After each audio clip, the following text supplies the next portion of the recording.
শুধু শেখ হাসিনা নয়, পুরো মন্ত্রী পরিষদ, সরকার সবাইকে পদত্যাগ করতে হবে। গণ অভ্যুত্থানের সময় শেখ হাসিনাকে ক্ষমতায় টিকিয়ে রাখতে চেয়েছিলেন বৈষম্য বিরোধী ছাত্র আন্দোলনের সমন্বয়ক হাসনাত আবদুল্লাহ বলে দাবি করেছেন বিএনপি নেতা রাশেদ খান। এ নিয়ে অন্য সমন্বয়কদের সঙ্গে তার সংঘাতের পরিস্থিতিও তৈরি হয়েছিল বলে অভিযোগ করেন তিনি। সোমবার সকালে নিজের ফেসবুক পেজে দেওয়া এক পোস্টে তিনি এই অভিযোগ তোলেন এবং একটি অডিও প্রকাশ করেন।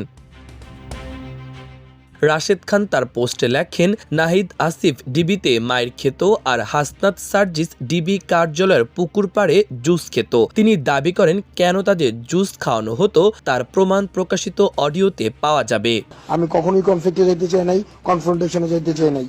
আমাদের দাবি একটাই ছিল কোটা সংস্কার, আমি সেটার মধ্যেই স্থির থাকতে চাইছি। সেই অডিওতে বলতে শোনা যায়, আমি কখনোই কনফ্রন্টেশনে যেতে চাই নাই, আমার ফোকাস ছিল কোটা সংস্কার, আমি কোটা সংস্কারেই থাকতে চাইছি। এখন সমন্বয়কদের মধ্যে যদি কেউ আগ বাড়িয়ে সিদ্ধান্ত নিয়ে নেয় তার দায়ভার তো আমি নেব না। আমি আমার জায়গা থেকে সর্বোচ্চ চেষ্টা করেছি, এটা নিয়ে হাতাহাতি হওয়া বাকি ছিল শুধু।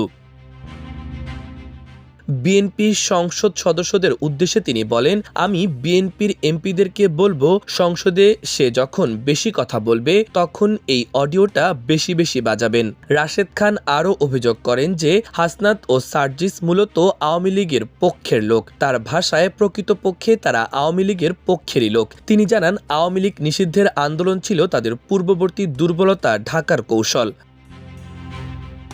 পোস্টে তিনি একজন উপদেষ্টার বরাত দিয়ে লেখেন, একজন উপদেষ্টা শপথ নেওয়ার আগে ৭ আগস্ট রাত ২টার দিকে বলেছিল হাসনাত সার্জিস জাতির সাথে বেইমানি করেছে।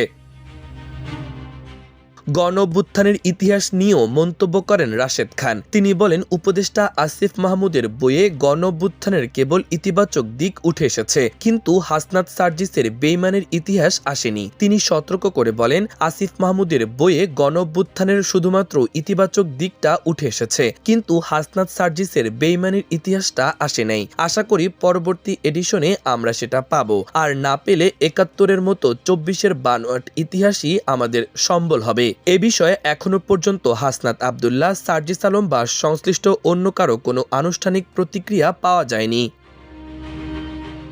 মাল্টিমিডিয়া ডেস্ক, আমার দেশ। আমি আমার জায়গা থেকে সর্বোচ্চ চেষ্টা করছি।